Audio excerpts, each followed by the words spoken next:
Buenos días, ¿cómo están? Espero que todos bien. Vamos a charlar un poquito antes de empezar las clases. Me gustaría escuchar la opinión de ustedes. Vamos a tomar unos 10 minutitos de la clase para poder reflexionar un poco sobre lo que ha sido el examen. Antes que nada, creo que para para los próximos exámenes, posiblemente no vamos a suspender las clases teóricas, sino más bien podemos tener una especie de reforzamiento durante ese periodo, suponiendo que siempre y cuando pongan el examen de biotech al final de todos los exámenes, de tal manera que les dé, digamos, facilidad de poder repasar o ajustar algunos conceptos que ya han quedado colgados. Por otro lado, también se van a poner ya de acuerdo los auxiliares de docencia. Ha habido un problema con los auxiliares de docencia, un problema administrativo, y por el momento solamente tenemos un auxiliar. Obviamente es mucha carga para una sola auxiliar. Llevar u organizar clases de gabinete con casi 95 alumnos. De todas maneras, va a haber, se van a organizar las clases, los gabinetes, pero ya no puede organizar y definir un tiempo si no es que hay el otro auxiliar ya designado. Eso se va a subsanar, espero que hasta más tardar el mediados de abril ya vamos a poder empezar con los gabinetes de prácticas. Esos gabinetes obviamente van a sumar nota a la parte práctica, que no solamente va a ser el laboratorio presencial que ojalá lleguemos a tener en el mes de septiembre. Entonces, vamos a tener esas prácticas que van como les digo, sumar puntos en la parte práctica.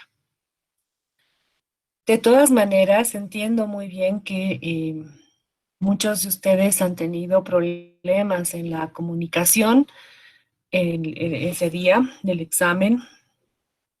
Sé que no es sencillo muchas veces lidiar con eh, las plataformas o mucho más con los links. Muchas veces la conexión es lenta y a veces también se da el caso de que, bueno, sumado los nervios, uno se olvida hasta cómo hacer un link. Entiendo. Más allá de todo eso,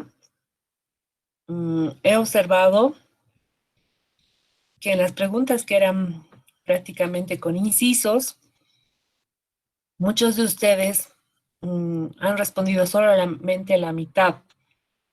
Vale decir que habían respuestas en que tenían dos incisos, ¿no? Y bueno, frente a eso no podemos definir muchas cosas. No sé si ustedes desean en algún momento discutir las preguntas del examen, las podemos hacer. Si es ahora mismo también, pero creo que todos ustedes han recibido como respuesta, por lo menos, las respuestas de los incisos de los que se podía, digamos, tener respuesta. De las preguntas es que eran incisos. Y lo otro de los problemas a resolver han sido bastante, por lo menos para mí, dificultoso en muchos casos de entender sus procedimientos. Estoy sufriendo, no les niego todavía, me falta terminar de corregir, porque a veces no se nota bien la foto, tengo que estar haciendo zoom, tengo que ver bien cómo han hecho sus procedimientos para ver de darle el valor que tiene las preguntas que eran con resolución de ejercicios, ¿no? El valor de cada pregunta era 4 puntos.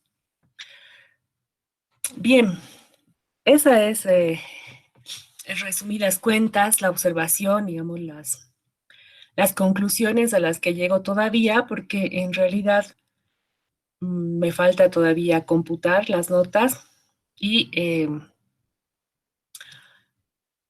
tengo que calcularlas sobre 100% para que tengan una idea.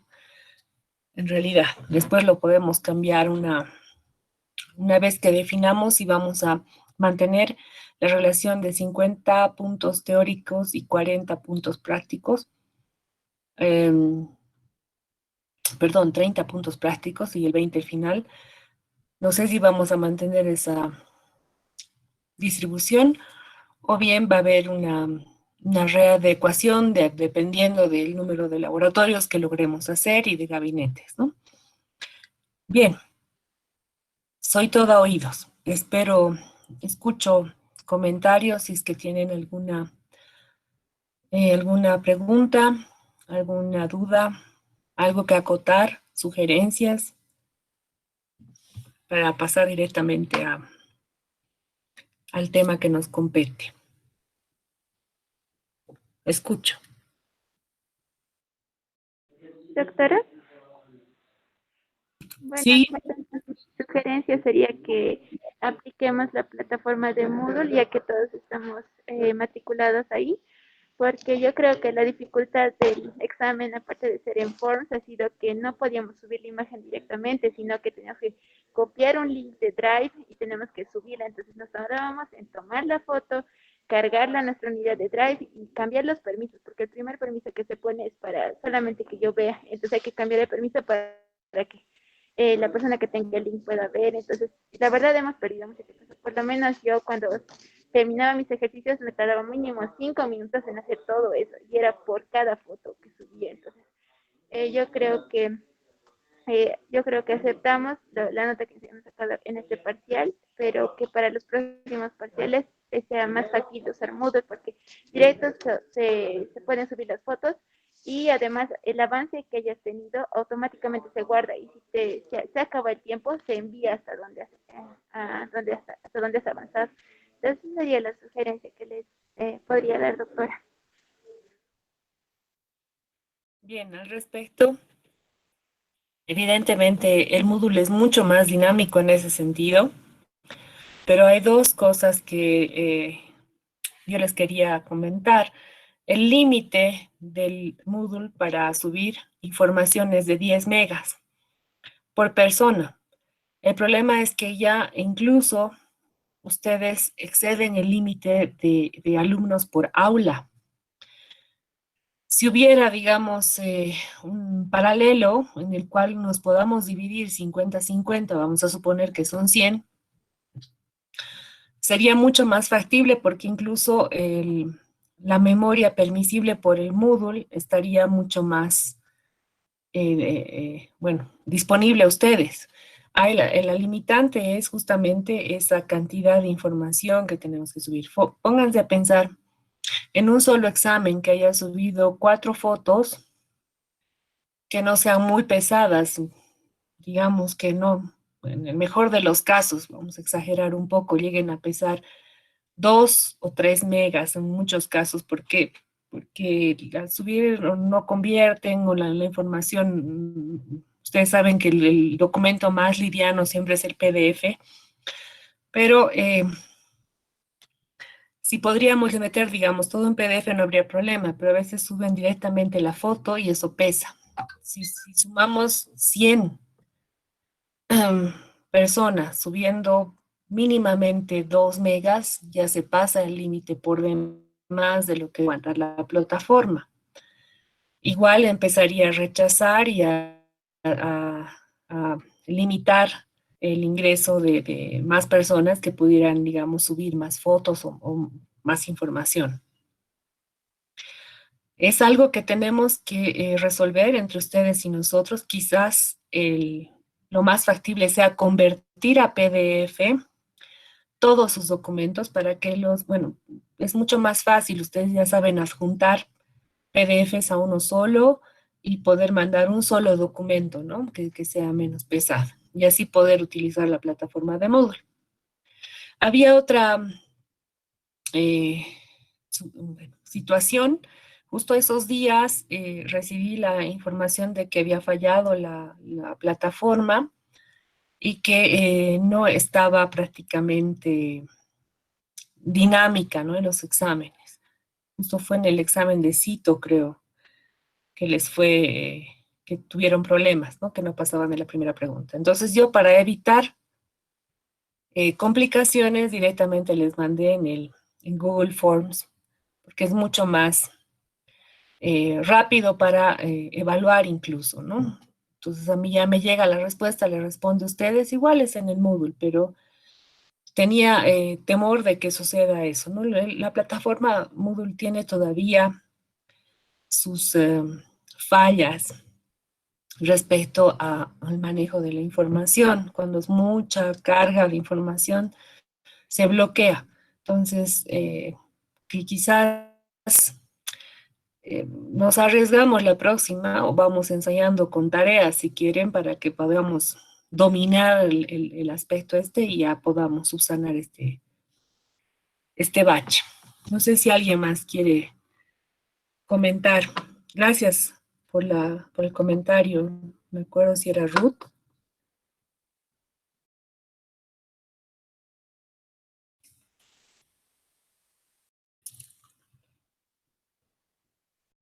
Doctora.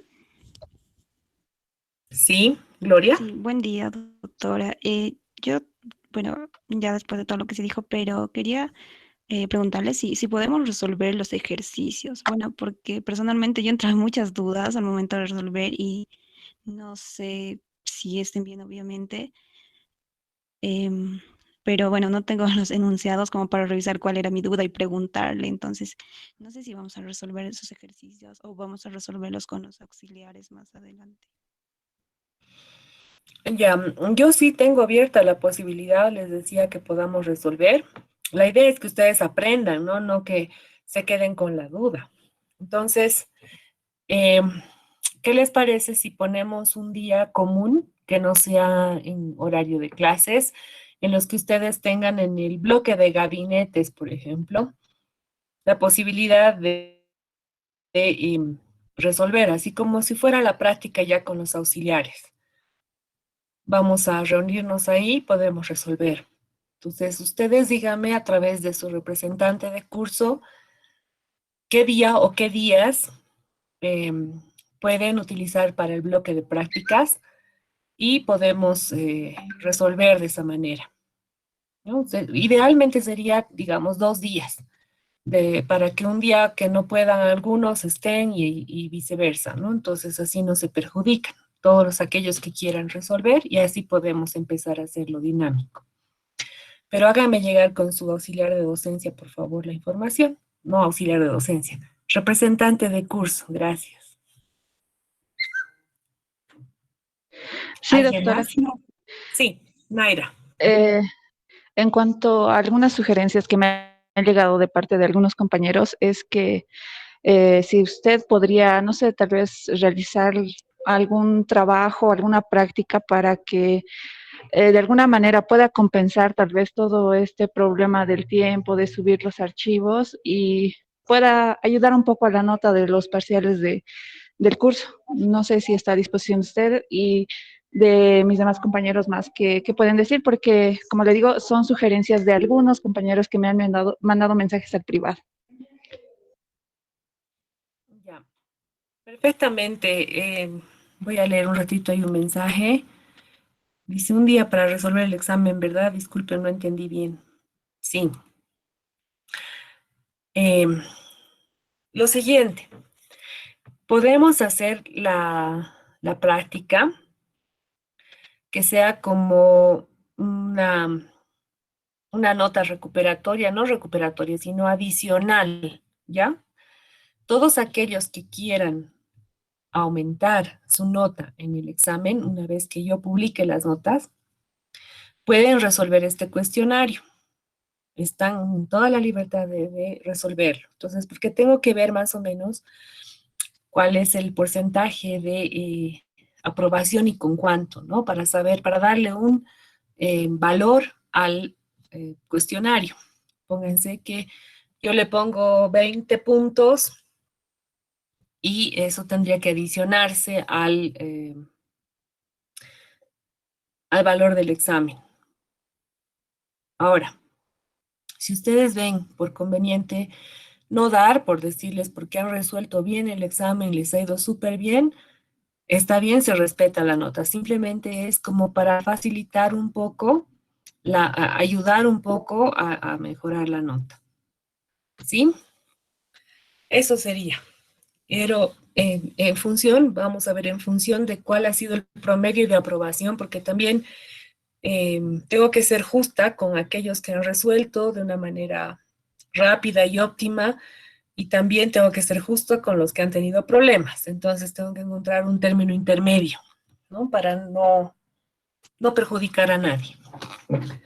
¿Ok? Entonces quedamos en eso. Espero que hasta el día de mañana termine de corregir todo. No he tenido mucho tiempo, la verdad, me ha pisado el tiempo y estoy en eso, pero no me puedo atrasar tampoco. Ustedes saben que tengo que rendir informe de cómo han sido las evaluaciones. Bien, creo que con eso estamos claros. Quedamos en que va a haber un cuestionario de soporte.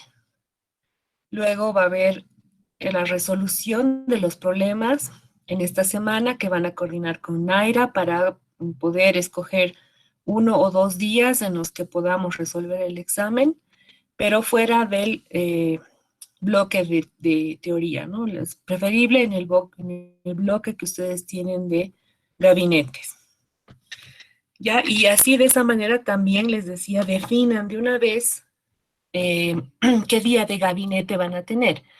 En otras palabras, van a haber 2 días de gabinete, inscríbanse 50-50 en cada uno de esos días.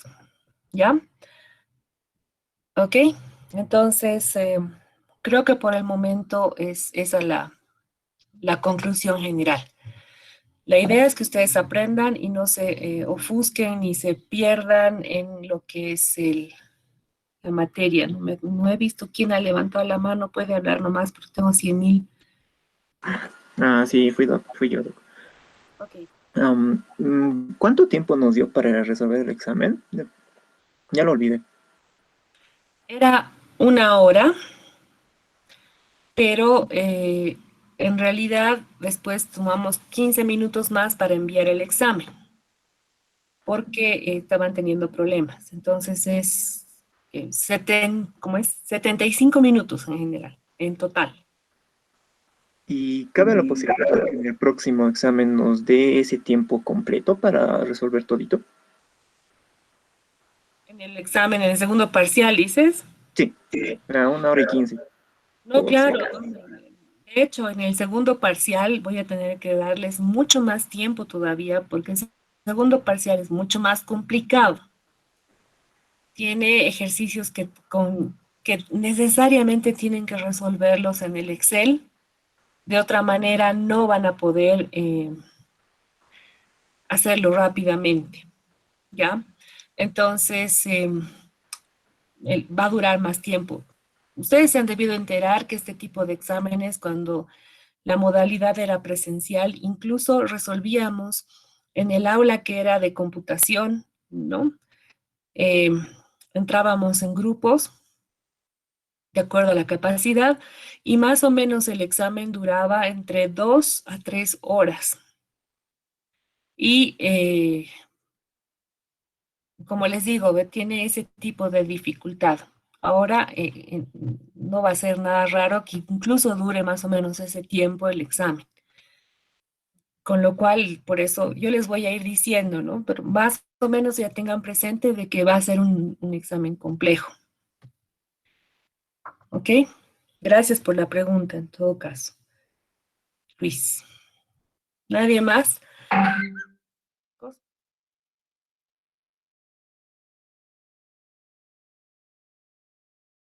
Ok.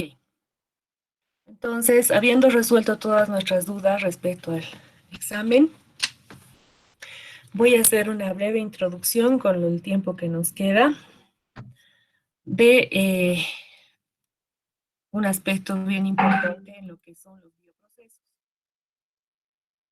Voy a grabar la reunión. Bueno, no grabo lo anterior porque me parece que uno se puede dormir escuchando todas nuestras decisiones, pero Naira, si puedes hacer backup alguna vez de las clases utilizando otro programa, no hay problema, para que quede sentados si quieren lo que hemos hablado, ¿ok? Mientras viene, ya está, bien. Entonces, yo quería hacer un breve resumen para que ustedes se ubiquen en el tiempo y en el espacio. Siempre es bueno ubicarnos dónde estamos, porque después nos perdemos. Y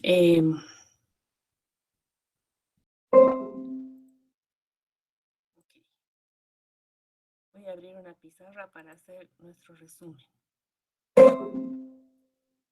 Pueden ver bien, ¿verdad? Sí, Patricia. Ok, bien. Dentro de los bioprocesos, como ustedes han podido ver, a nosotros nos interesa entender cómo o qué calidad, si quieren, de vida le podemos dar a un determinado agente biológico, ¿no? Entonces aquí la calidad de vida está en función a la nutrición, entonces calidad nutricional, también calidad ambiental, ¿no? Que son todos los aspectos físico-químicos, relativos o relacionados al cultivo, si quieren, ¿no? Y la calidad nutricional son específicamente las características químicas debidas o inherentes a la calidad del medio de cultivo como tal, ¿sí? Entonces, esta calidad, como les decía ahora, puede afectar también dependiendo del tipo de agente biológico que yo tenga. Si mi agente biológico, obviamente, es una bacteria, el sistema se vuelve bastante simple. ¿Por qué? Porque la bacteria generalmente es un organismo simple, entre comillas, simple de manejar, pero metabólicamente puede ser bastante complejo, ¿no? Mientras que si tengo un hongo, por ejemplo, la situación se puede complicar. ¿Por qué? Porque los hongos pueden tener diferentes estadios de crecimiento, por lo tanto, diferentes morfologías, pueden ser, o sea, dimórficos, por ejemplo, ¿no? Pueden formar colonias en algunos casos bastante definidas y en otros casos colonias con micelio, ¿no? Con hifas. O en algunos casos hongos que forman estípites y tienen el típico aspecto del hongo de sombrero, ¿no es cierto? Entonces ahí todo depende de la información, la codificación genética que está en cada uno de estos agentes biológicos para poder relacionarse con sus nutrientes y con los aspectos físico-químicos o factores ambientales para su crecimiento, ¿no? Entonces, fíjense que obviamente si voy a hablar, por ejemplo, de levaduras, también es otro aspecto importante. No puedo decir que son lo mismo que los hongos, ni lo mismo que las bacterias. Ahora, aquí parecería que solamente estamos hablando de microorganismos, pero si hablamos de plantas, ¿qué sucede? Cuando hablamos de plantas, podemos tener diferentes tipos de crecimientos. Ustedes ubíquense en la raíz, ¿no? De la planta, el tallo y las hojas. Principalmente para los cultivos de plantas, se toman, por ejemplo, un pedazo de raíz ¿no? Vamos a sacar un explanto, entonces esta raíz la podemos cultivar en un caldo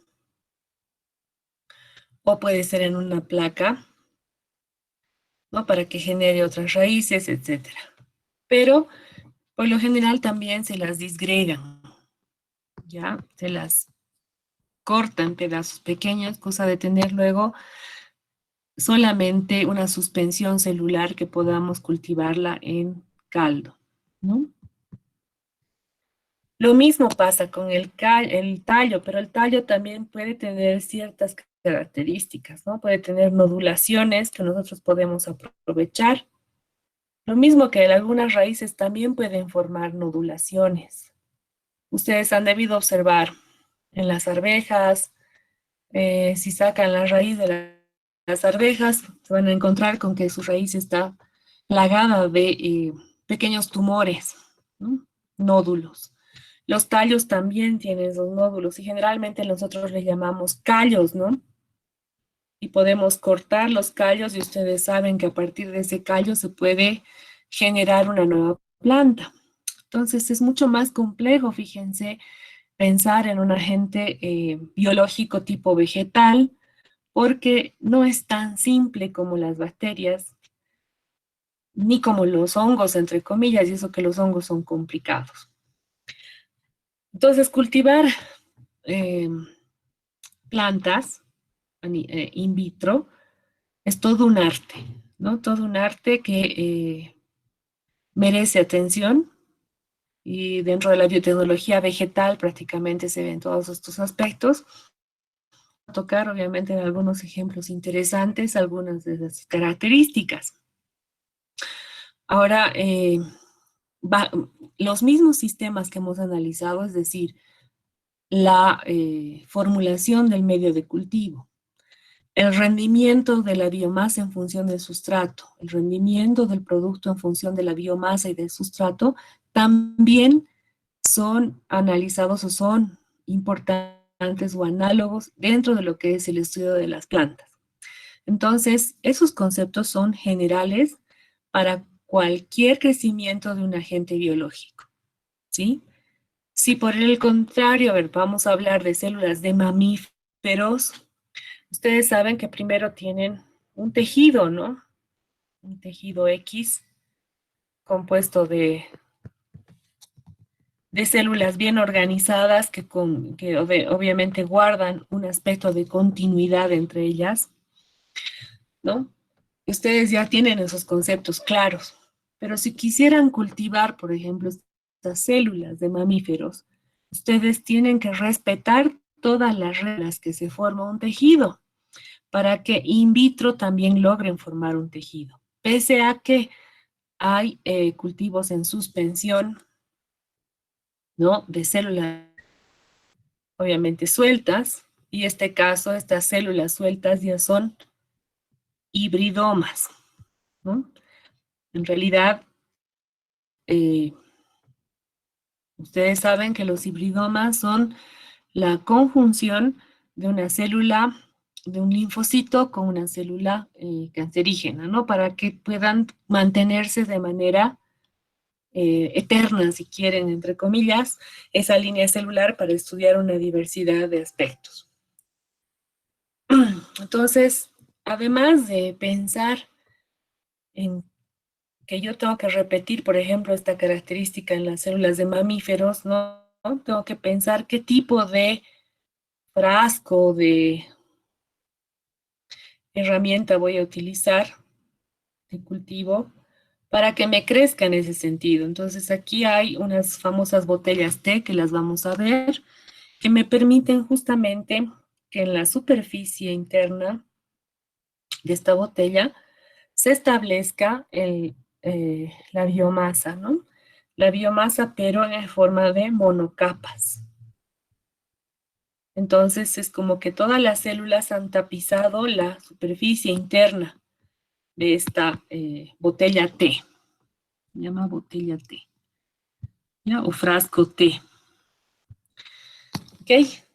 Entonces, fíjense, en resumidas cuentas, cuán importante es hemos tenido la idea de cómo formular un medio bajo las características específicas.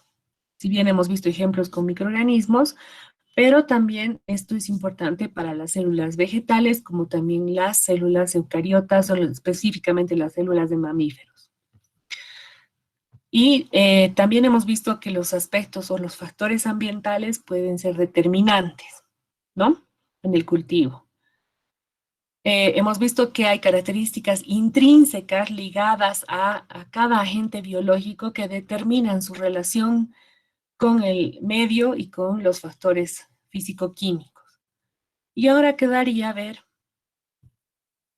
en qué tipo de sistema a cultivar estos agentes biológicos, ¿sí? ¿Qué hemos visto hasta el momento? Hemos visto que yo puedo utilizar un proceso o un modo de operación, bastante común, que se llama, o el más usado si quieren, se llama sistema o proceso en batch, conocido en español también como cultivo en lote, en lotes. ¿Ya? Esto quiere decir que puedo establecer el experimento, por decirles, en varios Erlenmeyers, en varios frasquitos, en varios tubitos, en una placa una microplaca o placa de lisa, como la conocen ustedes, que tiene varios pocitos y cada pocito es un experimento, por ejemplo. Entonces ahí estamos utilizando diversos frascos o diversos contenedores para establecer nuestro proceso en lote, ¿no? Nuestro cultivo en batch. Entonces, cada uno de esos sistemas diferentes se conocen como bioreactores. ¿Ok? Aunque sea un pocito de la microplaca o estemos hablando de un cultivo de 100,000 litros en unos tanques o silos enormes, se conocen como bioreactores. ¿Ok? Y eso es lo que vamos a describir ahora. Pero quiero que ustedes queden con que los procesos o modos de operación se van a establecer en diferentes frascos, ¿no? Si vamos a llamar frascos o contenedores, lo llamaremos. Ya hemos visto el sistema o el modo de operación batch, ya lo tienen definido. En este hemos entendido cómo es, por ejemplo, la cinética de crecimiento, ¿no? Que tiene un principio y un fin. Y precisamente porque tiene un principio y un fin, el sistema es un sistema cerrado. Un sistema cerrado. Nos faltaría ver dentro de estos modos de operación, y que lo vamos a ver después de los reactores, porque necesito que ustedes entiendan bien cuáles son los contenedores que se van a usar antes de entender el mismo o modo de operación. Nos falta el modo de operación fed batch, que lo vamos a prácticamente ver de pasadita porque es bastante complicadito y no podemos perder mucho tiempo, digamos, explicando detalles que tal vez ustedes no nos vayan a ver más. Aquel que se vaya a dedicar a la biotecnología quizás tenga que verlo con más detalle. Y luego, el otro sistema que es importante es el cultivo continuo, ¿ya? Y ese es el que, en el que vamos a hacer bastantes ejercicios y bastante énfasis, porque es uno de los cultivos más robustos en cuanto a mantener una producción estable en el tiempo, ¿no? Y constante, ¿ok? Entonces, vamos a quedar esto hasta después, es decir, estos dos puntos, el fed batch, el cultivo continuo, hasta bien utilizar para establecer un proceso o un bioproceso, ¿sí? Ok, entonces como inicio,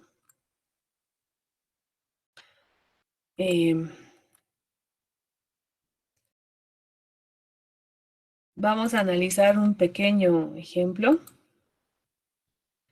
Ustedes tienen aquí en la gráfica, en esta figura, justamente la posibilidad de establecer diferentes cultivos en diferentes contenedores, ¿no? Aquí pueden ver un simple Erlenmeyer de 200 ml, un bioreactor de 10 litros, otro de 10 litros, de 75 litros, de 10 litros, 75 litros, pero tienen diferentes configuraciones o características.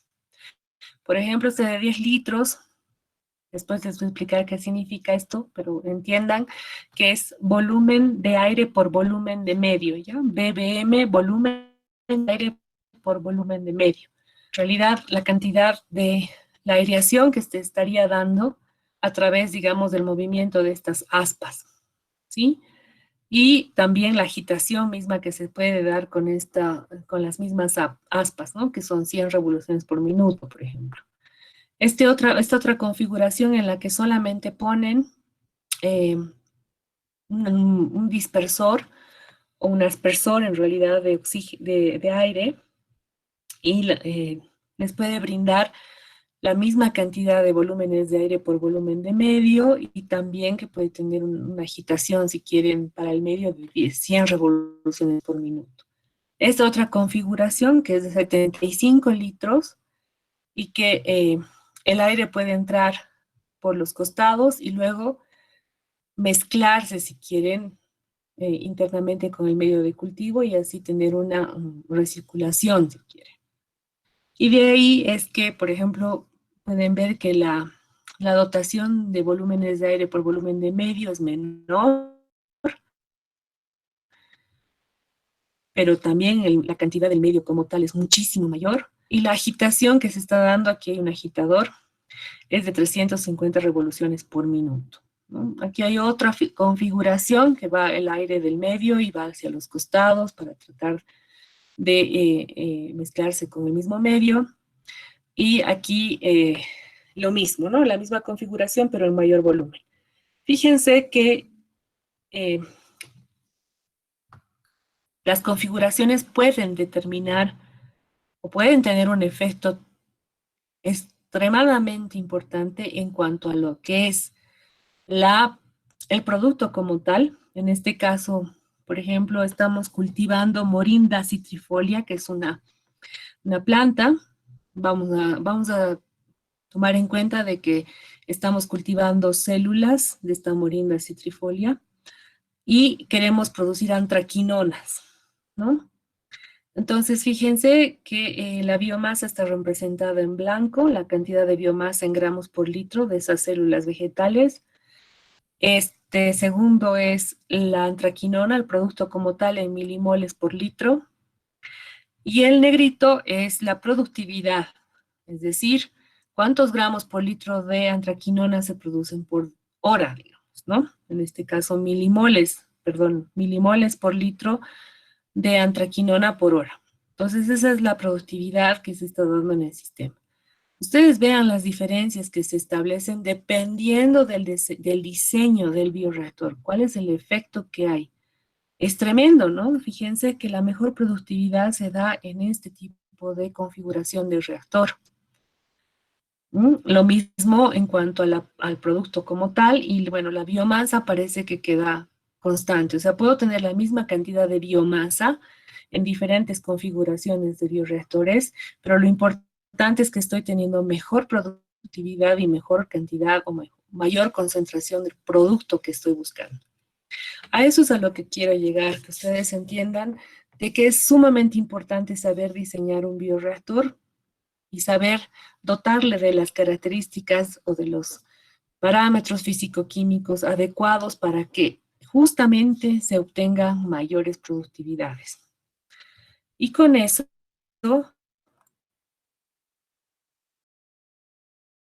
la próxima clase, cómo son estos diseños específicos de bioreactores. Hasta ahí quedaríamos, chicos, por el día de hoy. Espero que les entre la inquietud de revisar un poquito las configuraciones de bioreactores que puedan ver en el internet. y nos veríamos mañana para terminar de explicar esta clase. Muchas gracias. Que estén bien, chicos. Adiós, Doc. Hasta luego, doctora. Hasta luego, doctora. Doctora, hasta luego. Hasta luego, doctora. Chao, chao, chicos.